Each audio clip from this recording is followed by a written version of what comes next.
Welcome back. નજર કરીએ national ટોપ 9 ખબરો પર. દેશમાં 13-14 જાન્યુઆરીથી રસીકરણ શરૂ થઈ શકે છે. સ્વાસ્થ્ય મંત્રાલયે વેક્સિનેશન માટે સરકાર તૈયાર હોવાનું કહ્યું. સિરમ ઇન્સ્ટિટ્યૂટ અને ભારત બાયોટેક વચ્ચે વિવાદ નોંધાવ્યો. બંને કંપનીઓએ સંયુક્ત નિવેદન જાહેર કર્યું. બંને ઇન્સ્ટિટ્યૂટે સમગ્ર દેશમાં યોગ્ય રીતે કોરોના વેક્સિન પહોંચાડવાના પ્રયત્નોની કરી વાત. એક તરફ દેશમાં વેક્સિનેશનની તૈયારીઓ શરૂ થઈ ગઈ છે, ત્યાં સરકાર આ કોરોના વેક્સિન વિકસિત કરનાર બંને કંપનીઓને નિકાસની મંજૂરી નહીં આપે. બ્રાઝિલ સહિતના દેશોએ સિરમ ઇન્સ્ટિટ્યૂટ પાસેથી 50 લાખના ડોઝનો ઓર્ડર આપ્યો હતો, પરંતુ સરકારની પરવાનગી હશે તો જ નિકાસ.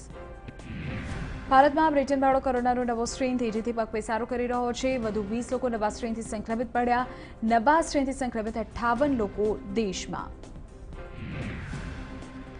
કોરોનાના ફેલાયેલા પ્રકોપ વચ્ચે સંસદનું સામાન્ય બજેટ સત્ર 29 જાન્યુઆરીથી શરૂ થવા જઈ રહ્યું છે.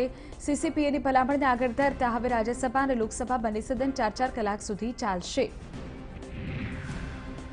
કોરોના વાયરસના સંકટના પગલે બ્રિટનના વડાપ્રધાન બોરિસ જોન્સને ભારતની મુલાકાત રદ કરી. એક અહેવાલ પ્રમાણે બ્રિટનમાં કોરોના વાયરસનું સંકટ વધી રહ્યું છે, તેથી તેમણે આ મુલાકાત રદ કરી છે. વડાપ્રધાનને ફોન કરીને તેઓએ જાણકારી પણ આપી છે.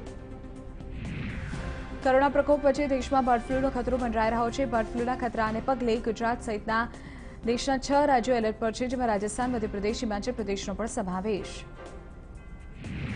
જમ્મુ કાશ્મીરમાં ચૂંટણી જીતવા માટે આતંકીઓનો સહારો લેવામાં આવતો મારુકટ સ્ફોટ. એનઆઈએની તપાસમાં થયો છે આ ખુલાસો. સૂત્રો મુજબ પૂર્વ સીએમ મહેબૂબા મુફ્તીના એક નજીકના નેતા દ્વારા 25 લાખ આતંકીને અપાયા હતા.